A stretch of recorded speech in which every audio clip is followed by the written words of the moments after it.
नमस्कार दोस्तों, digital world और ख़ासकर यूट्यूब प्लेटफॉर्म पर मेरे जो भी दर्शक हैं उनसे मुखातिब हूं मैं प्रशांत पांडे। दोस्तों, आज मैं एक ख़ास वीडियो लेकर आया हूं और इस वीडियो की शुरुआत करूं उससे पहले आप सभी को हाथ जोड़कर मैं शुक्रिया कहना चाहता हूं, क्योंकि आज के दौर में जब सिनेमा पर एक गंभीर चर्चा, एक गंभीर विमर्श, एक ईमानदार समीक्षा, इन सारी चीज़ों का अभाव है और सिनेमा को लेकर जो एक बेहतर बात होनी चाहिए उसको लेकर सेंसेशन क्रिएट करना और विवादित चीज़ों पर ज़्यादा बातें होती हैं। इन सब के बीच आपने मेरे तमाम कंटेंट को इतना पसंद किया कि आज हमारा जो परिवार है, हम दर्शकों का और मेरा जो ये पूरा प्लेटफॉर्म है वो 13,000 के पार पहुंच गया है। और ये मेरे लिए बहुत बड़ी बात है, क्योंकि जिस तरह से मैं सिनेमा पर बातचीत करना चाहता था या फिल्म पत्रकारिता को लेकर जाना चाहता था, उसको इतने सारे दर्शकों ने बहुत कम वक्त में जिस तरह से पसंद किया है, उसका मैं तहे दिल से शुक्रगुजार हूं। दोस्तों, आज एक खास चर्चा के लिए मैं यहां पर आया हूं और आज एक इंटरव्यू मैंने पढ़ा और इस इंटरव्यू को पढ़ने के बाद मन थोड़ा बेचैन हो गया, अजीब लगने लगा। ये इंटरव्यू था जाने माने मशहूर डायरेक्टर आर बाल्की का। वही आर बाल्की जिन्होंने हमें पा, चीनी कम, की एंड का, इसके अलावा शमिताब और पैडमैन, जी हाँ, एक अच्छे सोशल मैसेज वाली फिल्में दी हैं, एक अच्छी फिल्मोग्राफी उनकी रही है। लेकिन उनके इंटरव्यू में कही गई एक बात ने कहीं ना कहीं उनके प्रति मेरा सम्मान घटा दिया है। आर बाल्की ने आज एक इंटरव्यू दिया, जो इंटरव्यू अलग अलग जगह प्रकाशित हुआ, और इस इंटरव्यू में उन्होंने कहा कि जो नेपोटिज्म को लेकर बहस चल रही है, खास तौर पे सुशांत सिंह राजपूत के दुर्भाग्यपूर्ण मौत के बाद, उसमें स्टार किड्स को दोष देना गलत है। स्टार किड्स को मौके मिलते हैं, ये सही बात है, उन्हें लॉन्च मिलता है, ये सही बात है, लेकिन ये लॉन्च होने के बाद या फिल्में मिलने के बाद सब कुछ डिपेंड करता है दर्शकों पर, और दर्शक अगर उनमें टैलेंट नहीं होता है तो उन्हें नकार देते हैं। आर बाल्की साहब, बिल्कुल मैं इत्तेफाक रखता हूं कि अगर किसी व्यक्ति में टैलेंट नहीं है तो चाहे वो स्टार किड्स हो या आउटसाइडर हो, कोई भी हो, चाहे जिसका कोई गॉडफादर ना हो, वो नहीं चलने वाला, क्योंकि दर्शक उसे नकार देंगे।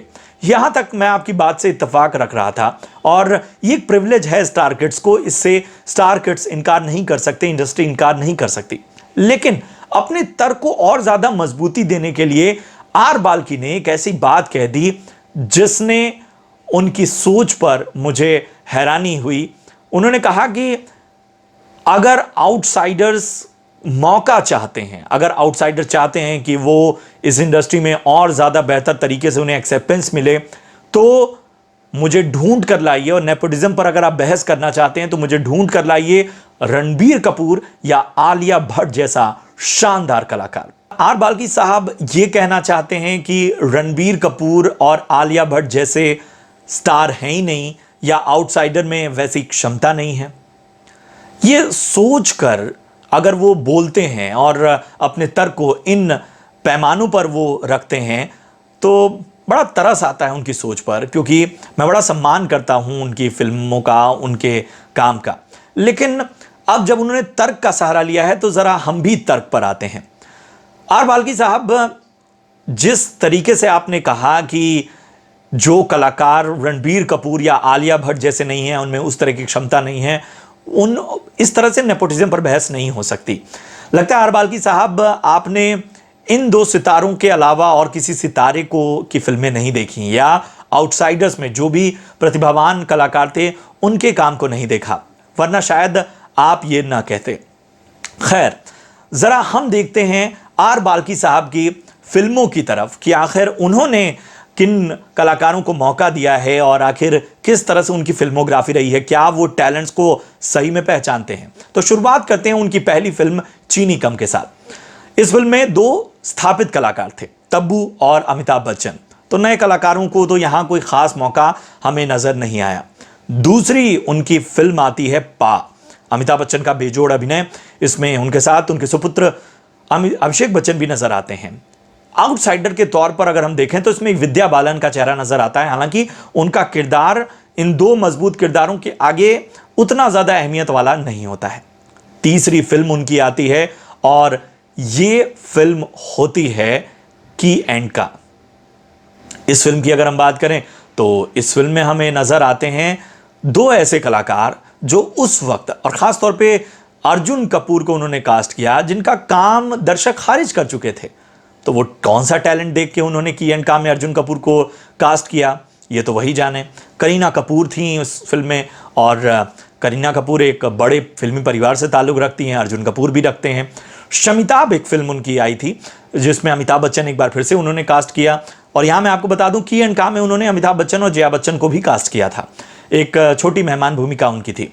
बात करें अगर शमिताभ की तो अमिताभ बच्चन एक बार फिर से इस फिल्म में कास्ट किए गए।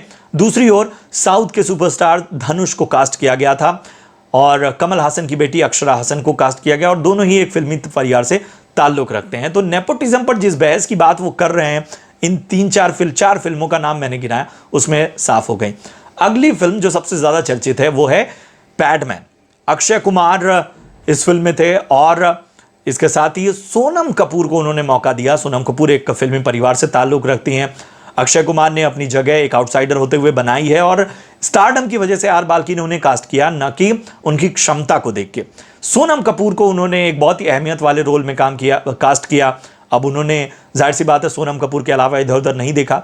एक खास रोल के लिए राधिका आप्टे नजर आई और मुझे ऐसा लगता है कि राधिका आप्टे को उन्होंने हार मान के कास्ट किया गया होगा, क्योंकि अब तक की जो उनकी फिल्मोग्राफी है उसमें तो यही लगता है कि वो बाहर वालों को मौका कम ही देते हैं। और खासतौर पे राधिका आप्टे पर उनकी नज़र कैसे गई ये बड़ा ताज्जुब है।